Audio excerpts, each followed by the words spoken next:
one of the things that I admire so much about Leader Pelosi is that she comes from a space of activism and organizing. And so I think that she really appreciates civic engagement.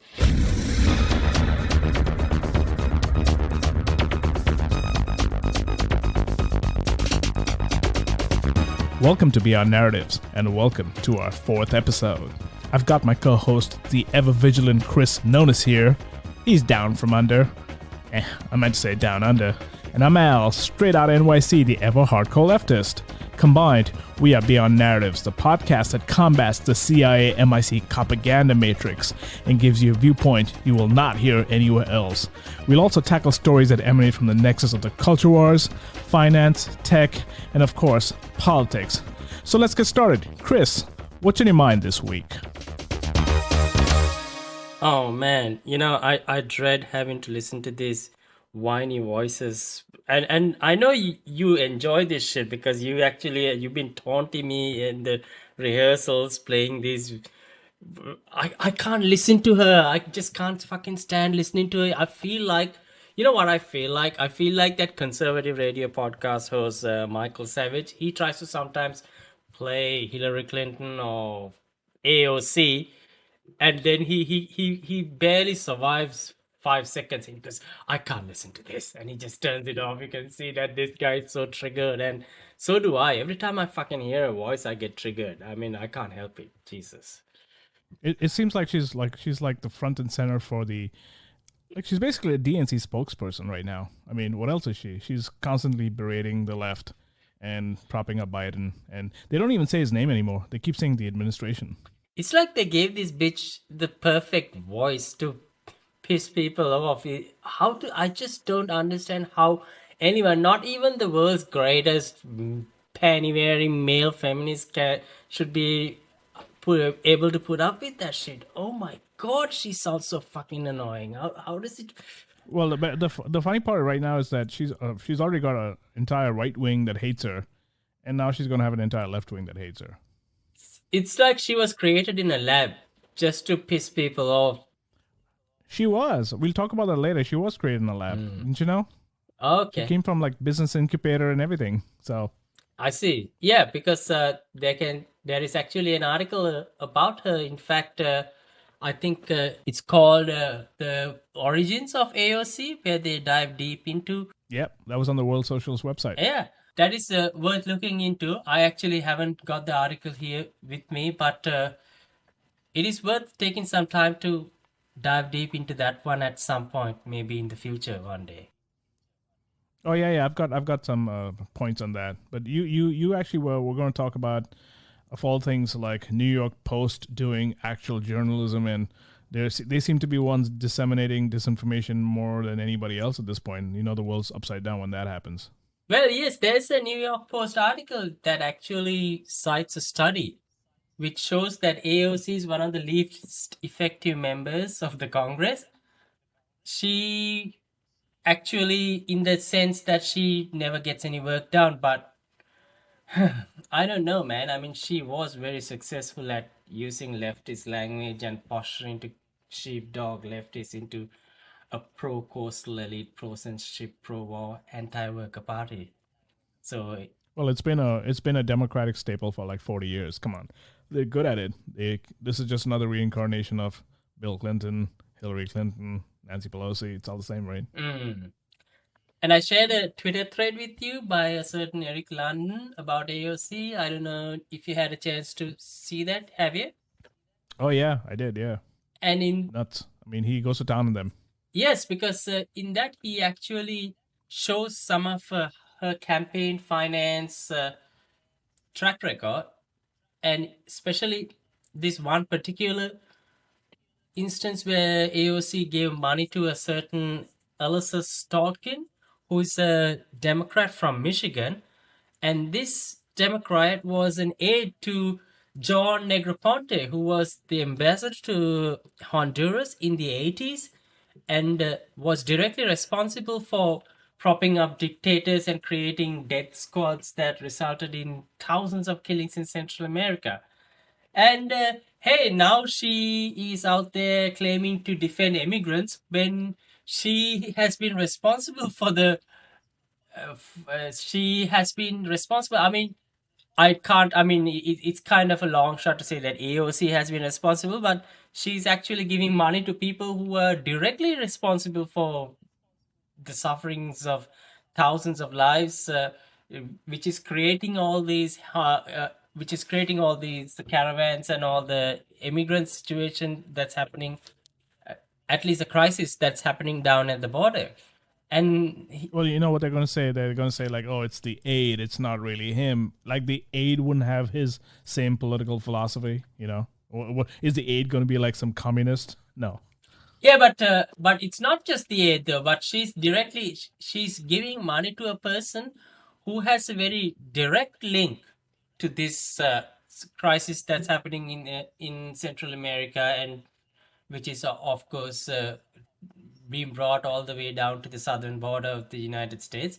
In fact, Chris Dodd in 2001 had written an article where he actually shows some reviews from the State Department and CIA documents that shows that Negroponte knew more about the government perpetrated, the government's role in the human rights violations, and he also refused to share a lot of that in the review. He refused to share. Yeah, because knowingly he knowingly kept information because of how complicit they are in a lot of the violations of these human rights, and the U.S. Embassy's contribution to that. It's always funny to see like Wall Street gold servants like Chris Dodd, like, pontificating about human rights. I mean, like, which one? Pick your poison. Do you want an evil banker, or do you want like a human rights abuser? Between the two. And besides that, there's also a Politico article where I think AOC has kept the whole Democratic Congressional Campaign Committee to give just because she raises a fuckload of money, right? Because even though she's from a area where there's like only 17,000 votes or whatever for her, she still gets votes. She still gets a lot of campaign contributions from all around the country because of her Twitter personality. So there you go. I mean, that she's mostly a Twitter celebrity, and she raises money on that. And she's been sort of skipping the process and giving money directly to some of these DNC candidates without their approval, without them asking for it. And this is sort of affecting their own reputation as well. So they are sort of on the fence about receiving money from her. And some of them are, in fact, considering on even returning the money to her. This is because they've been put. It's quite a pickle for them. So that's kind of a funny situation. That's because the right wing's gonna tear them apart. Like, look at the socialists giving you money. Exactly. You're like a communist. Yeah, it's kind of a double-edged sword, isn't it? In some ways, you can see, okay, maybe that is a good thing for AOC because that just shows that some of these right-leaning Democrats are rejecting her because of the impression that people around the world have about AOC being a socialist. But at the same time, also, I'm not so sure about that. I think it's more to do with the fact that she's deliberately doing it as well, just to sort of, because of her fucking ego, and she thinks that she's the boss, who just wants to toss money around. Oh, you take that, yes, sort of, yeah. I also thought that it could be like, as we were going to deconstruct her entire personality and persona that she's trying to create. One is like, how silly is a right wing to think that she is an actual socialist? It's obvious she's a complete Nancy Pelosi in the making, right? But it's the same reason how they go crazy about Nancy Pelosi. They think she's some kind of progressive warrior. I mean, this is where I really think that it's a complete scam. Like, everyone's in on the actual, like, if you can actually believe that these people are like leftists and communists, there's something wrong with you, right? And I think they're playing a part in the narratives of making Pelosi and AOC look like some, progressive stalwarts. They're not, right? And the irony is the DCCC actually sent AOC the wire transfer information, right? Yes. Now, they obviously knew it's happening. If you're going to give someone wire transfer, she just didn't tell them she was going to do it. But you're giving wire transfer information to somebody. What do you think they're going to do with it? Just sit on it? Yeah, exactly. Oh, she's definitely not a socialist by any stretch of imagination. I mean, I don't know why people, especially in America, they have this. I think they have this very skewed view of what socialism is. This is more of a. I think there is a right has a word for it, I believe, but I think the far right especially has a word for it. But there's absolutely right when it comes to this is that there are certain concepts that have been created just to there is a lot of infighting between the left and the right, or the Democrats and the Republicans, and these are all non-issues, and calling certain candidates as socialists is definitely one of those.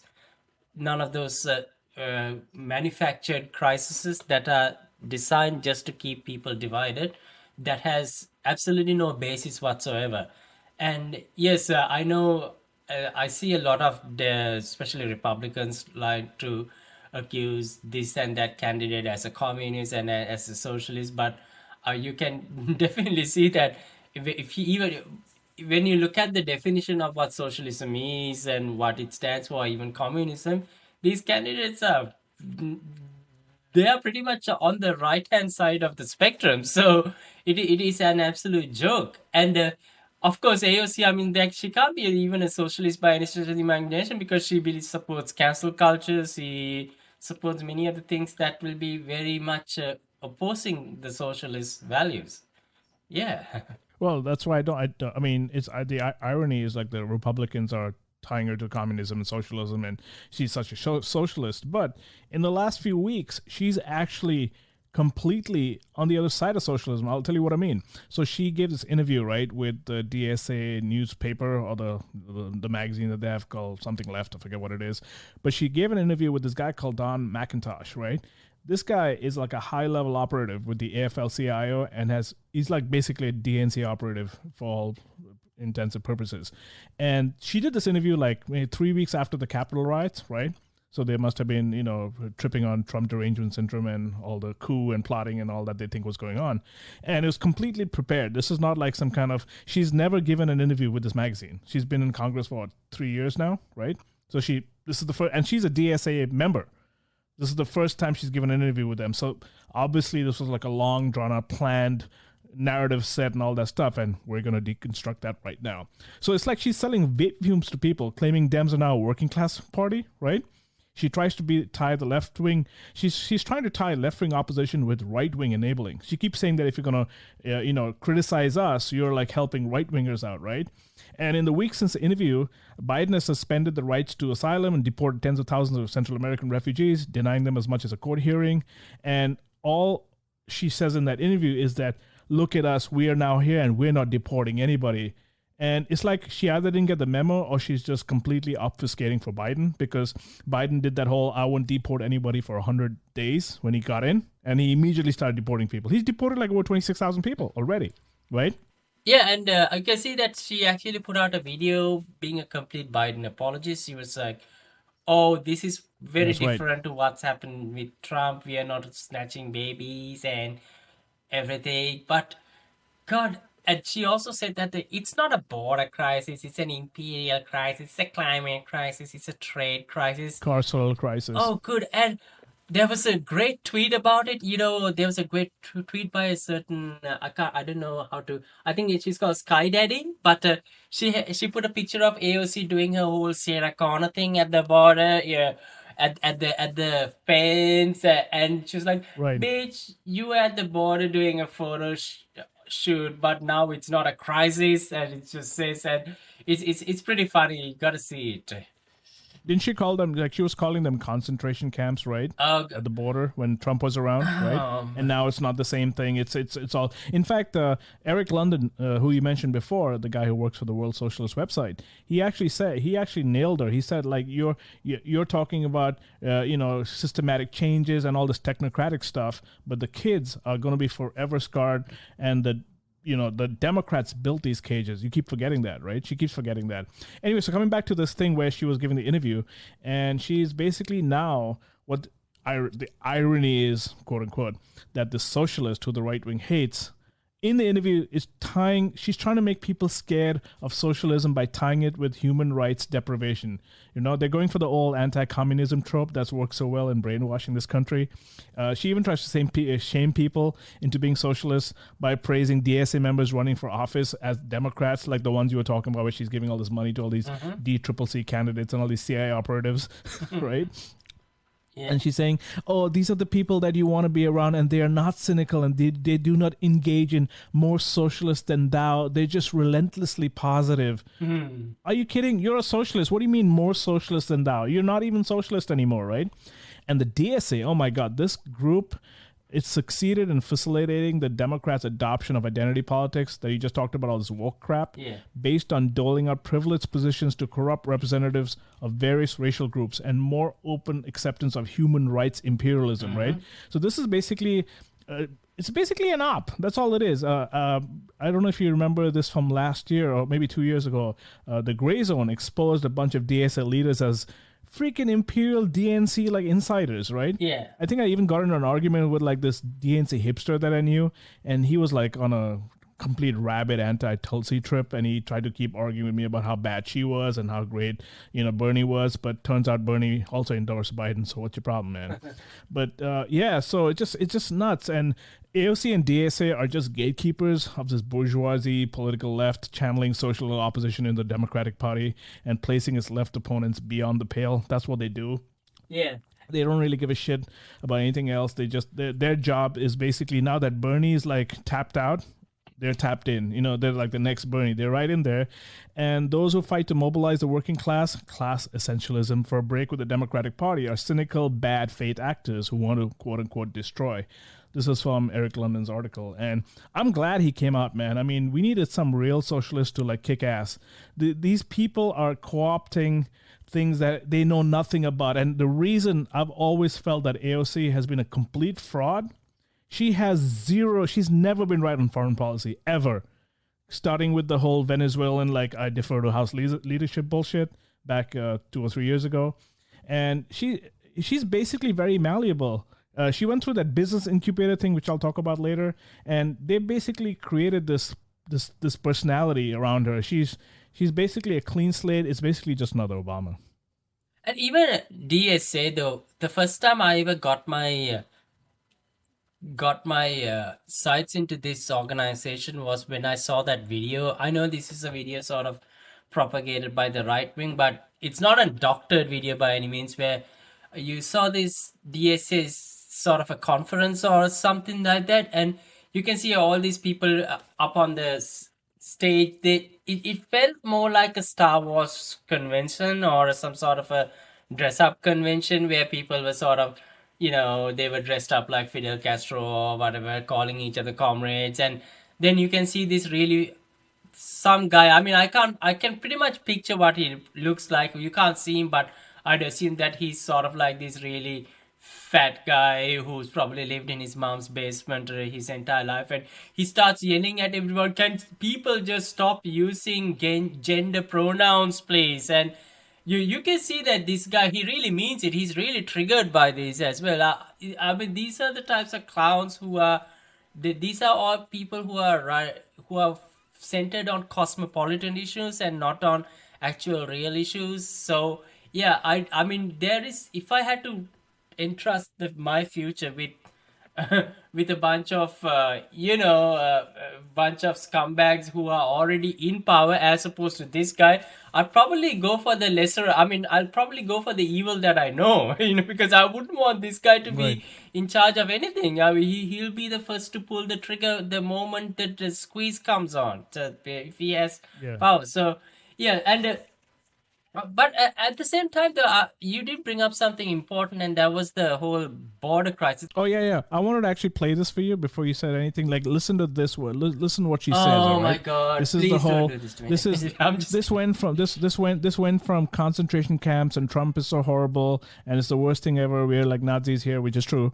But check this out. Now, the first thing I want to say is that the fact that this keeps happening over and over and over again is a political failure by both parties. And I want to be very clear about that, because I don't want to draw false equivalence. What is happening here is not the same as what happened during the Trump administration, where they took babies out of the arms of their mothers and deported their families and permanently traumatized these children, some of whom we don't know will ever be reunified with their family again, which is a level of human rights violation that is just simply not the same. Both of these things are barbaric and they're wrong. But when you rip a baby out of the hands of a mother, you cannot draw the same comparison. And anyone who is trying to do that is doing a profound disservice to the cause of justice. So I don't want to excuse any of this, but I don't think we should also get them twisted together, because one is not the same. And we cannot dust that under the rug. And by the way, those families are owed reparations, period. So yeah, buzzwords, reparations, and this, that, and the other. But here's the best part, right? Trump made sure that it took the kids from the parents and separated them, right? Biden is separating them in Mexico. He's making the kids come alone and leaving their parents behind there and then locking them up over here. Same damn thing, but apparently it's like different now, right? And what's this thing about, like, where she talks about like this being the same thing, like Eric London, who actually we talked about before, he actually says that he saw a guard wearing a border militia t-shirt. This is in the facility itself, the cages. Another one refused to answer whether any children had been sexually abused by staff. It's kind of weird. You'd think that, yeah, if someone says, are you raping people in here? You'd say no, but this guy's refusing to answer questions. Another forced a group of little girls to mop the friggin' hallway. Involuntary servitude was banned by the 13th Amendment, is what he says. But that's true. And, now they're facilities. They're not concentration camps anymore, right? Look, babies get ripped out of their parents' hands all the time when feminist judges award custody verdicts. But I'm going on a tangent here. But here's what I wanted to actually. I'm going to throw a curveball to you on this one. So, okay, so I've been thinking a little bit about this situation at the border, and I'm not trying to defend her here, but I'm just want to ask you, don't you think that this whole situation at the border, especially these kids in cages, it's been weaponized a bit by everyone than it should have been? I mean, even from the Trump administration time, even to today, don't you think that the reason why a lot of these kids end up in the cages is because there isn't enough facilities down there to process the level of amount of people that's coming through the border, that's creating a sort of a temporary crisis? So they have to be put them somewhere. We have to always talk about the reason for this, right? I mean, this place has actually created the reason for them to come, right? And they know it, right? And they're not willing to fix that. Unless you fix that, nothing you can do on the border will ever be enough to meet the demands of all the people coming here. Now, Trump did one thing. He kept them. He kept them there, right? He kept them in Mexico, and this is when he, like, just before he left, he created that ban where they couldn't even come in, right? But before that, I mean, as much as we have like our little, fuming tirade about AOC sometimes, but this is again where the right wing plays its part in making Democrats look better just by comparison. I mean, that's why she gets to say things like, this is not ripping babies out of the arms, because people are very visual. That is like nothing is. I mean, of course, you think about it, that when it first happened, they acted like it's like a new 9/11 or something. But, just like every headline in America, it sort of disappeared in like 10 minutes. And, then it became like a normal thing. Oh, we rip babies from parents, right? So that's the thing. I mean, what can you do? Like, you're getting this whole influx in. Biden is now saying Biden did that to look better than Trump. Hey, come on over. But now the kids leave their parents and come with coyotes, and there's like 6,000 of them or something in a cage built for like 300 or something like that. Some insane number, like 1,700%. So, yeah, and that's the thing. It's always I think it's a complete third rail issue for politics more than anything else, because there's always going to be, it can always be used by one party or the other depending on what's happening, right? Yeah, because I've been told that there is a significant portion of these children that end up in these cages. At least, I mean, when you say cages, they're sort of I think we do sort of think that these cages as how animals end up in zoos, but I think it's sort of a disingenuous argument, because for the most part they have to be kept somewhere during this whole process, and that's why where these cages come in, because they're sort of the only way they can with the resources they have, they can accommodate these children. But I've also been told that a very significant portion of the children are either unaccompanied or accompanied with total strangers. So Yeah, that's why I said they're leaving their parents to Yeah. come here. It's just the kids coming here right yeah, now. So yeah. So I mean, there is really no. I mean, I don't know what type of alternative the people at the border can have, especially if they are coming with a total stranger. You can't just let them say, I would say it's probably better. I mean, there's no good solutions right now, but what's worse, Lee? I mean, I know the parents are sending them here for what they think is a better life, right? But I mean, has anyone? I mean, I think this is something we need to look into further. Is like, what happens to them eventually? What's going to happen to these kids? Are they going to stay in this cage forever? Like, where do they go?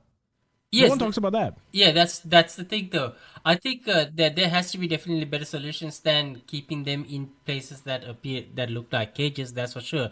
But at the same time, also we do know that a lot of the people and a lot of these migrants in the border, they come with human traffickers and cartels. I mean, Yeah, the coyotes. yeah, it's a cartel. It's a cartel economy. That's what Yeah, Biden. yeah. That's who Biden is helping. They said Biden is helping these cartels out right now. Maybe that's true because it's not like the CIA and the FBI are like enemies of the cartels. They're like freaking homies Yeah, half the time. exactly. They're busy laundering all their drugs and money most of the time, right? Yeah.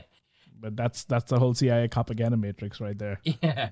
So I mean, I've listened to some podcasts where they do go a little bit in depth about how the cartels operate in the border and how these caravans are originated and who does them, who's complicit, who benefits from them, who even in fact funds them in some cases to create these type of political situations, because there are a lot of politicians in the US who actually do want to see these caravans come, because it is a very good talking point for them, whether it is from the left or the right. It doesn't matter whether it's from the Republican, because they do like these caravans to keep coming, because it gives them a distraction from everything else that they need to actually address. So yeah, that's just the curveball that I wanted to throw here, is that because when they do say that kids in cages, and when some people say these are concentration camps, I just think they're taking it completely out of context. It's more of a situation where I think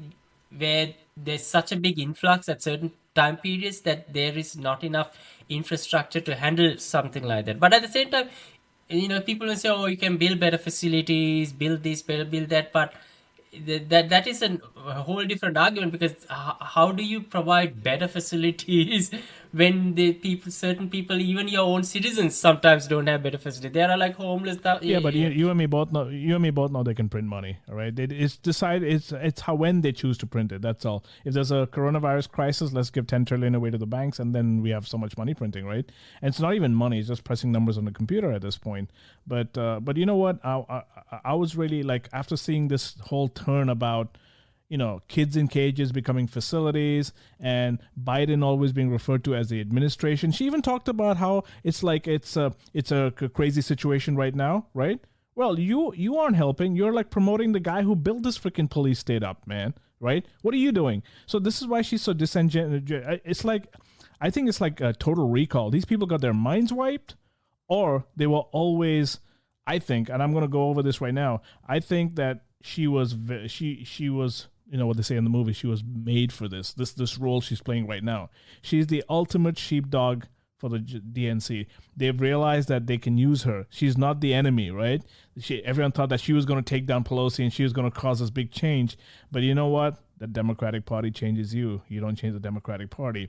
So when she started, she ran on criminal justice reform, abolish ICE. She's taken that off her website, right? It's no longer abolish ICE, right? I think she put it back after she got like a ton of heat for it, but she took it off for a while and it became defund ICE all of a sudden, right? And her I remember seeing her first interview with Jimmy, like in 2017, I think it was. Right, early 2018, and she said, "I want to get rid of Nancy Pelosi," right? And our show opened with that whole "Pelosi is the greatest progressive warrior ever." So the first day on the job, I think they probably showed her the the different angle of the JFK assassination and any questions, and she got her marching orders right there, and she basically ran against the establishment. Now, promoting Nancy Pelosi in her very first day in office, as you heard at the beginning, kids in cages, facilities. Biden is now called the administration. It's different now because mothers aren't having babies ripped off from their arms, just like we played back over there. AOC now says it's open for debate whether facilities with controversial records should be open. Man, all child detention centers have controversial records because they jail children for the crime of attempting to free violence, war, poverty, and U.S.-backed dictators, man. What's wrong with you? It's like I struggle to think about, like, is Trump the op that makes us think he's making people deranged, or are they really deranged? Like, I've never seen people just lose their shit over one guy. Like, there's never been a guy like him who's I once saw, I was like in the room with this with a politician, right? And they were melting down in front of me talking about Trump. It was almost like one of those, like Terminator, right, where they turn into a melted steel and they're just on the floor. I was just like, what? I mean, and these people are doing fine. They're not suffering. This politician type. They're actually probably doing better because Trump's in the house, right? That's really their fund. Like Nancy Pelosi said, Trump is like the biggest fundraiser, right? So basically, so I thought about, like, I was thinking about this for the last couple of weeks, and then I saw this article in the World Socialist website where Eric London, again, this is his first article, the one before the one where he talks about her interview, where he goes into her history about who she really is, right? Like, is she really the socialist she claimed to be? And something, she actually was picked by the brand new Congress, right, to run.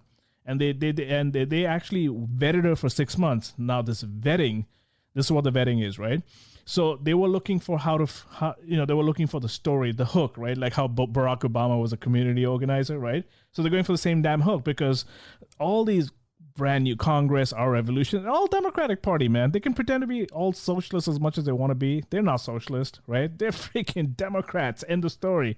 So she's a Latina, born to a working class family of Puerto Rican immigrants in the Bronx. Her father died in 2008 when she was only in her second year of college, and her mother almost lost the family home to foreclosure. And then she worked as a bartender for several months while she was in college. She has no history of any involvement in any social struggles. There's no record that she was interested in radical politics, let alone socialism, right? This buzzword that they've picked up, right? Before being selected as a primary candidate. In fact, she worked as an intern in the Foreign Affairs office of Ted Kennedy, who's a freaking right-winger by the time he died, right? It wasn't like he was some liberal bastion anymore, right? And he was actually the sponsor of the No Child Left Behind freaking W policy, anti-public education campaign, right? Kennedy openly identified himself with the most right-wing education policies throughout his later years in the Senate, and this is when she worked for him, right? And right after that, she started being involved in this business incubator run by these freaking Israeli capitalists. Okay, so here we have the socialists going into business incubation stuff, right? In fact, her alma mater, Boston University, describes her as an educational strategist at Gegis Inc., right? Who appears to have been an aspiring corporate leader. So she right at this point, she wants to be a corporate leader. How the hell does a aspiring corporate leader become a socialist candidate for Congress, right? You see that stretch over there, right? It's insane, right? And basically, they said it was under this aegis of these Israelis that she prepared teaching entrepreneurial and self-presentation skills to ambitious young college students and graduates in the Bronx. These skills helped her teach others, may have been instrumental in her whole political rise. Yeah, it was basically, they were polishing her, this is where you're basically carving out the mannequin, like you can't, I know people who like Jimmy always says, politicians are the most mediocre of people. Like nobody who's worth anything wants to be a politician. Just people who just have this, this veneer of like, I'm in charge and I have this look, and mainly a lot of them are A-type or fake A-type in my experience, right? And then she started this book publishing company with them, and they provided space for a company for her. She founded called Brook Avenue Press. It never printed any books, and supposedly it was supposed to print children's books. And it's not clear whether the business ever published a book. But like I said, there's no book to be heard of or read. And while working in the Sunshine Bronx Business Incubator, she was photographed in 2012 with Kirsten Gillibrand and Ruben Diaz. Man, these guys are like the freaking corporatist of corporate Dems, man. So she's already, she's basically already like swimming with the sharks, right? Like, hey, look at me, I'm like, and she's already worked with Ted Kennedy. So, they already know who she is before we knew who she was, right? So she didn't just come out of left field or whatever the hell it was, right? So then she talks about things like getting tax breaks and stuff, like total capitalistic shit. This is supposed to be the freaking, socialist in chief that's going to arrive and save us all, right? And the same thing is what they did with Barack Obama. They gave this whole community organizer thing with him, and how he was such a champion of the people, goes around with freaking destroying planet, right? And then she talks about how she was attracted to DSA, and the timeline between her joining, being part of DSA is really sketchy because she had nothing to do with them until the narratives were set and how they were going to really market her. Because if she was just another Dem, she really wouldn't have any traction. Don't forget, she was trying to get rid of Joe Crowley, right? So right now she's basically another. I mean, we know she's a Joe Crowley herself, but at that point she was almost like a Joe Crowley. She didn't have any socialist bona fides or anything like that. So then when she announced her candidacy as a brand new Congress candidate, she did a bunch of events with the Teachers Federation, and guess who she met there? While she was doing all these events, Nomiki freaking Libya, Muammar Gaddafi stooge, const. I mean, she basically went for these political makeover conferences which was run by Nomiki. There's like media presentation skills and stuff. This woman she basically was working with the Islamist opposition in Libya with the NATO people. Right? She's a complete scam. She pretends to be this DSA person. So she's basically getting involved with all the worst elements of the DNC in the light of being a socialist. And that's why I don't think we should be surprised at who she is today. This was always her trajectory. She was never what she said she was going to be. And I knew that when she was with Jimmy. In fact, Jimmy's probably kicking himself for that. He gave her the very first big interview, right? But this hipster guy that I talked about, the DSA guy, he wanted me to canvas for her back in 2017. And the funny thing is, how it wasn't even all this stuff because I didn't know about any of this. You know why I didn't go and canvas for her? I saw Emma Vigeland give an interview with her. Remember Emma from TYT? The moment I saw that, I was like, thanks TYT, you actually did me a solid. But yeah, it's just nuts, man. I mean, like, you know what? I really think we need another system. We can't do this anymore. This system is beyond repair. I know a guy who wants to be on a city council somewhere, right? I mean, I love the guy. I've known him for years, but I pretty much know that the moment he's in there, he's going to be just like them. There's no way you're going to survive. And this is in a city council in a town where the city council is really small. There's not that many seats. And when they get in, they never leave. They're there forever. You really touched on a lot of stuff. You've obviously spent a lot of time looking into all this stuff, and I knew that she was also. I mean, I've always known she was a faker, but like that. If you really need any assurances, or if you actually need any concrete proof about this, think about that time when she spoke about Julian Assange. Oh man, don't get me started on that. I forgot. That's another whole tangent right there with like I mentioned, foreign policy, zero. In fact, she's one of the leaders of the cancel culture. Yeah, absolutely. Absolutely. She's not just a leader. She's a leader of the cancel culture. She's a leader of the censorship. She's very pro-censorship. I mean, right from the start, right? Remember? She did that. I remember just like a few months ago when the Capitol riots happened. She's the one who immediately got on Twitter and started advocating for all kinds of censorship. Actually, you can go way before that. In fact, remember that time when, I mean, please don't think that I'm a fan of this guy, but when Mark Zuckerberg came and spoke at the... Mark Zuckerberg, I actually, for the first time in my life, I actually felt I was supporting him compared to all these fucking Congress people who were questioning him, and because I actually wanted to be on this guy's side because he was absolutely telling the truth in many aspects, and I do believe that he wanted to. A lot of the time, people like Zuckerberg are pressured into having to do a lot of these shitty things. But when she was questioning Zuckerberg, she hit like 100 virtue signals in. I don't know how she even managed to do that. And yeah, how you had all these white supremacists, this that she just hammered all this, and she couldn't even articulate what she was trying to do because she was so busy with trying to hammer all these keywords in one question. And Zuckerberg was like, I'm sorry, does not compute, explode type of moment, because he himself was baffled by what the fuck is she on? Just and you can see that she from that moment. I mean, not from that moment. I've always known it even before that. But I just knew. I mean, if you need proof, it's worth actually listening to what she was asking Zuckerberg. You can see that she's very pro censorship. She really wanted to make sure that the Facebook is completely off limits to people with dissenting views, and she has not stopped since. So how can you call yourself a socialist when you actually genuinely believe in suppression of freedom of speech? So there you go. Well, also don't forget that this country really doesn't know what socialist is. People don't know what socialism is, right? To them, it's this big bad word that comes out of Red Scare Russia from the. In fact, I mean, we are going through McCarthy's phase right now, and the irony is, there's this movie called Trumbo, I think, that came out like maybe 8 or 9 years ago. It's got that guy from Breaking Bad. What's his name? The lead actor. Keep forgetting his name. Bryan Cranston or somebody. Bryan Cranston, yeah. Bryan, he plays this guy called Trumbo, he's basically a blacklisted Hollywood director, because that's what happened back then. There was a huge blacklist because, ironically, back in the 30s and the 40s, I don't know if you remember, there were communist party in this country. There were communists running. In fact, communists are the ones who did the strikes of the 10s and the 20s and the 30s, right? They went on strike and they made sure Ford started paying a decent wage or whatever, relatively, right? I mean, they made sure that, in fact, I think even the 5-day work week, 8 hours a day thing, it was all because these guys were like pushing back in the early 20th century, right? Yeah.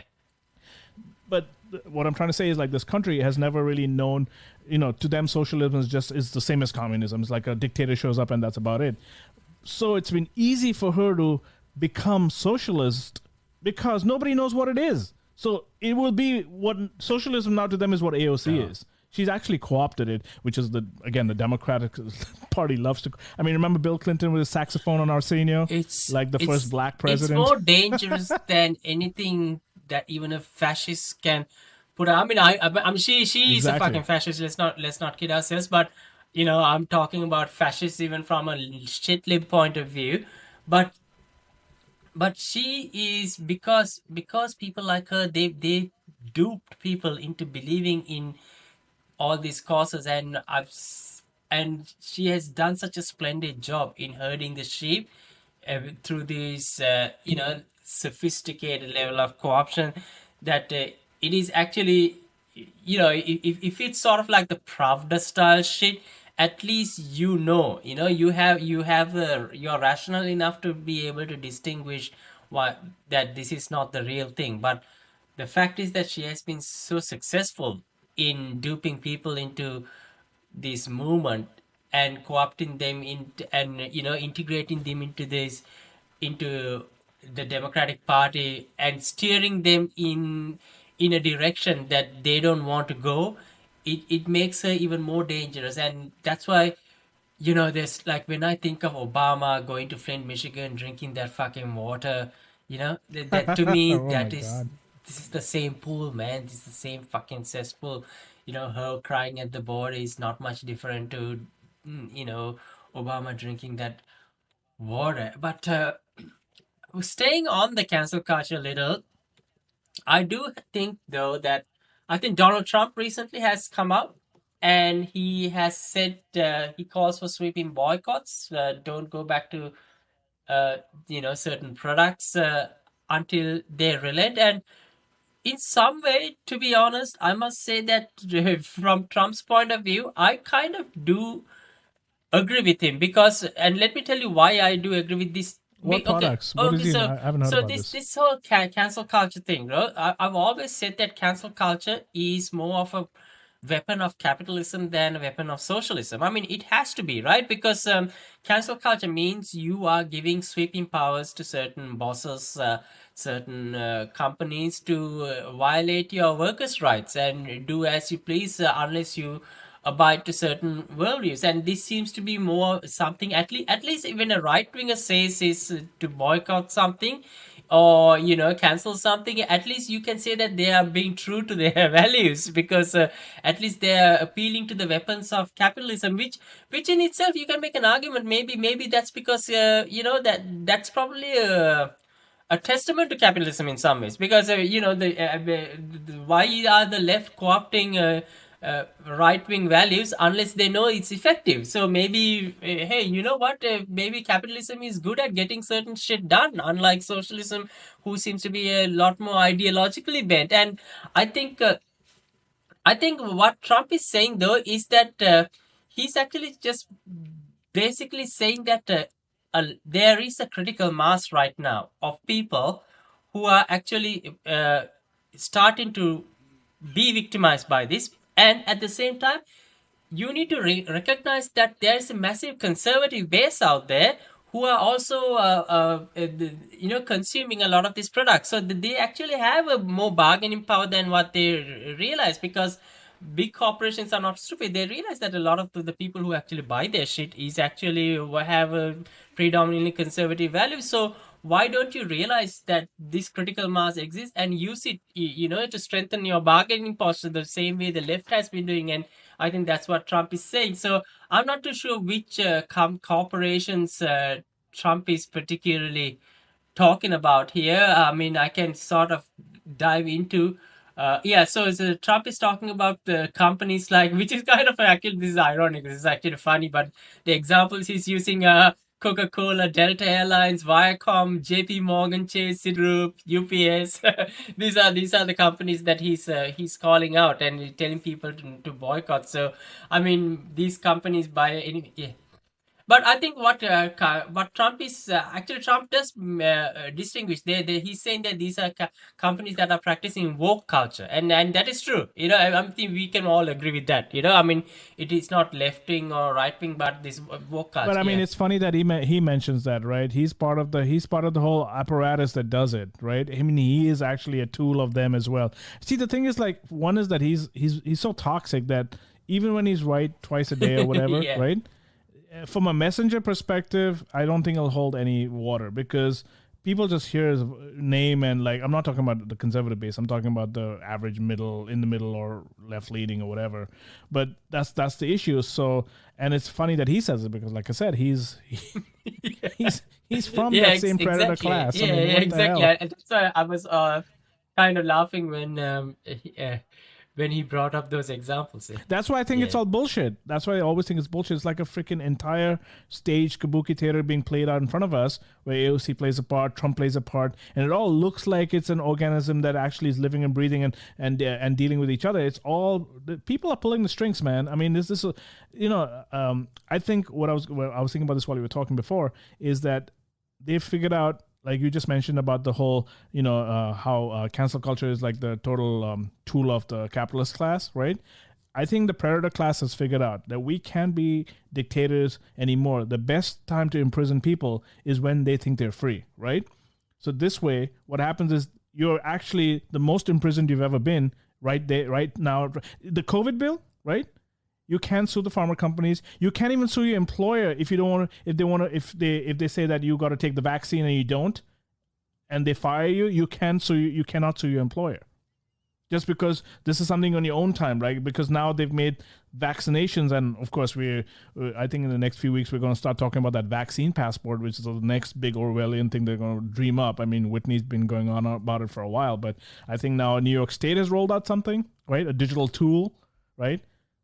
and they're going to tie your economic and social activity all into one thing. Because actually, speaking about Whitney, she just appeared on the Tim Dillon podcast. I was in the process of listening to it, but unfortunately, I couldn't completely follow up with it because it's just so new. It just came out last night. But staying on the COVID passport, did you see the recent video put out by a lot of these world celebrities about some sort of, I did. Always look for some sort of a seal in the building? I mean, the seal, the stamp of like it being a, I don't know, compliant business. Oh my God! I mean, imagine how. Yeah. So imagine who stands to benefit from that. So every major Fortune 500 company can. Why don't we just make the picture black and white and change that to? Yeah. What I was suggesting. Yeah, I know. In blood, right? Or you just put in blood, put an X in it. Just so it's so. Whoever has a bloody X on their building, just stay away from it because we are going to burn it down type of attitude they're going to have. I mean, it's just a modern day version of that. I mean, here's the thing, right? The reason this is something that this is not for the betterment of anybody. This is to push their agenda, right? The reason you know that is because of the insane amount of pushback they give you when you question anything, right? If you really wanted people to accept things openly, right, then you got to be as open, as transparent, and make it as accessible in a non-threatening way as possible. But you're like, you can't talk about COVID wrong on Patreon or you'll get demonetized, things like that, right? The moment you start doing shit like that, then people are going to be like asking more. It's like the Streisand effect, Just right? think about it for a moment. Who are really going to suffer from these type of regulations? I mean, do you think that Fortune 500 companies can't afford to put a seal on their building? Come on. It'll be the easiest thing in the world. These things benefit them because extra steps are something that they have infinite resources to spend on having those steps. But the people who are going to suffer the most are sort of the minorities, the small business owners, the people who has to, where life is a struggle for these people. Imagine they're not going to be able to maintain some seal because some corporate lackey has all these demands to fulfill. They will come in and they will pick apart every little thing. Oh, this wire is like that. This water is like that. This is like that. This is like that. I mean, we all have so much struggles. If we have to maintain that type of shit, we can't operate 24/7. We can't operate. Well, that's what they want. That's what they want. This is a great reset, right? This is where COVID was the best thing for them, right? They were able to completely decimate U.S. businesses, 60% small business, out of business forever, right? I mean, forget about the coming eviction crisis. And I mean, there's a massive, I would say, almost 50 to 80 million underclass. This is like Brazil now. This country is Brazil, right? We may as well have favelas out on the street because it's literally there anyway. And now we're going to have, like, where I live down the street, there's like 8-9 businesses out of business on the road. They just shuttered gates, and the landlords get tax breaks for having no business there. I mean, to them, they don't give a shit. But people are not thinking about the long-term effects on a community and a society. This is all going to be corporate freaking, spare giveaways. Amazon's going to come and buy the whole block, and you'll have Amazon Bakery, Amazon Barber, Amazon everything, right? And that's why I feel like, the power of the purse is important. I mean, Christian Smalls, as you know, the guy who got fired from Amazon from Staten Island last year, he had a sign that always says the cost of convenience. I mean, they've tricked people into, like, I was walking down the street today, right? And I was thinking about this COVID passport, right? Now, I'm a tech guy, so I'm like, oh, yeah, it'll be easier to have it like an app instead of carrying this goddamn vaccination card around. That's the first step in co-opting you because you're used to you like that convenience, but none of it is free, right? And that's what it is. At the end of the day, this is a complete reset.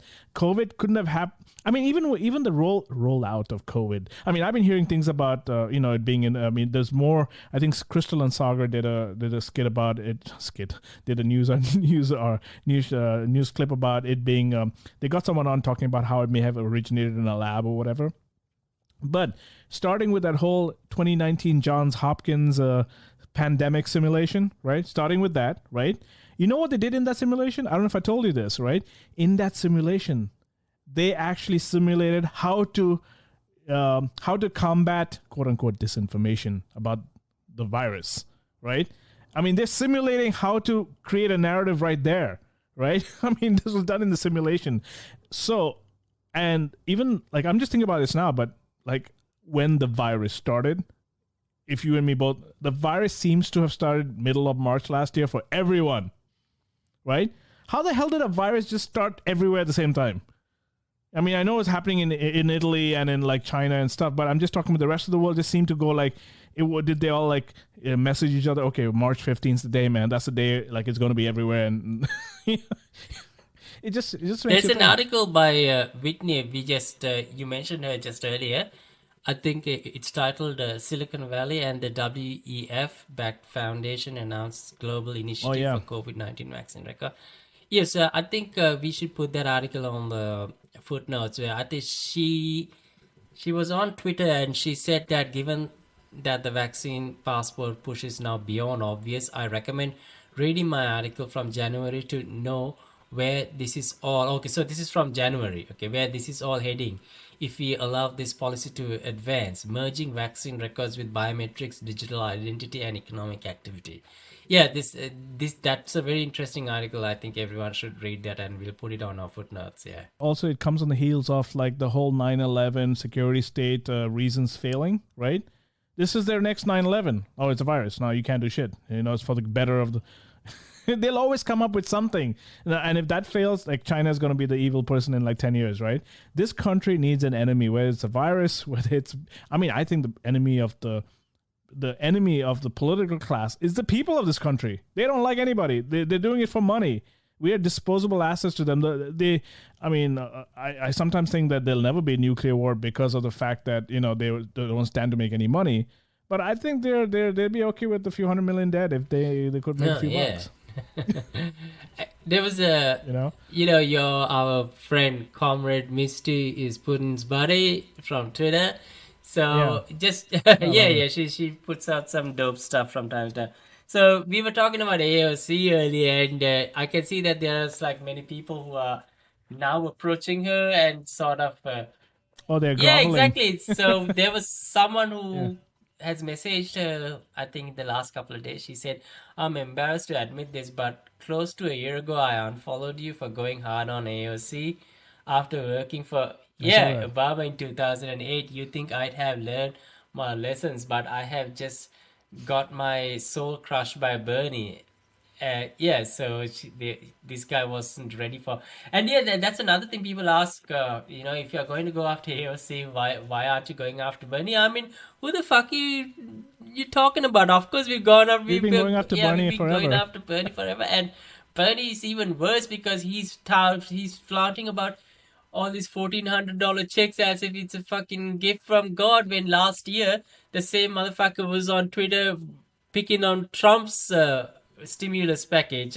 I mean, exactly. Yeah. I mean, this guy sounds like a freaking motivational speaker or some sort of a salesman now. You know, what will $1,400? What will $1,400 buy your family now? You know, he's essentially giving you a shopping list of things you can buy with it. I mean, he's such a fucking water boy. And well, our first episode was based on him, right? Yeah, that's right. Yeah, I mean, we've called this guy out for what he was and how he's complicit in a lot of the foreign policy blunders.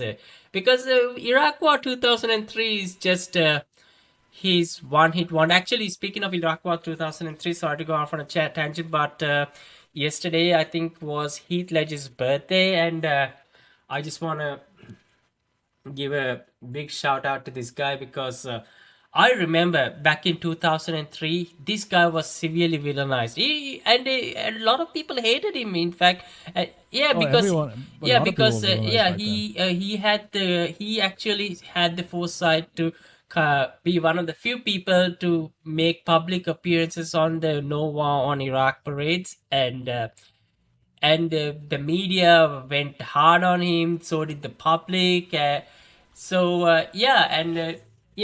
shout out to Heath, rest in peace, great actor, great roles, very memorable, greatest joke ever. So Going back to Bernie, I think 2003 was just a one-hit wonder. But if you look at everything else he's done, everything else he's supported, everything else he's benefited from, including especially his state of Vermont, these are like deeply ingrained in the military-industrial complex. I mean, even the whole Amazon thing, that, yeah, of course, you can give him credit for that because he's the one who pulled the strings to get Amazon to pay out the $15. But when they did that, they actually stopped a lot of benefits they were giving people, like profit sharing and stuff like that. So what, give it one hand, take it from the other. That's what they did. There's like a, sleight of hand. They just made it look like in fact, this Amazon news account, you probably heard of it, right?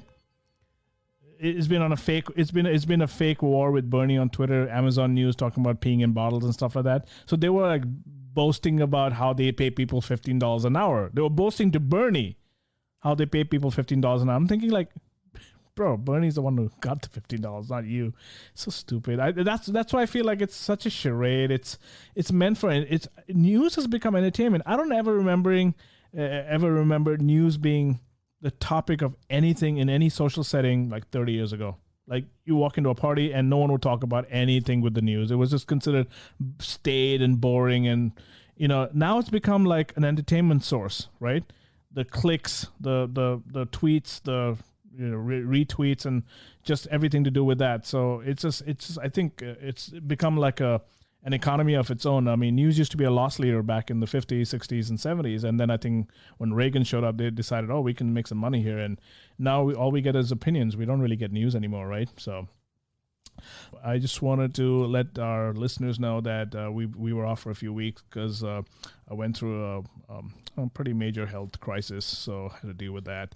And it really couldn't even get to the editing suite. So we apologize for that. We're back in the house, and we're gonna be, at this every week. Yeah, and go watch Godzilla vs. King Kong if you haven't. Great film. Yeah, it wasn't bad. I need to catch the first one and the second one.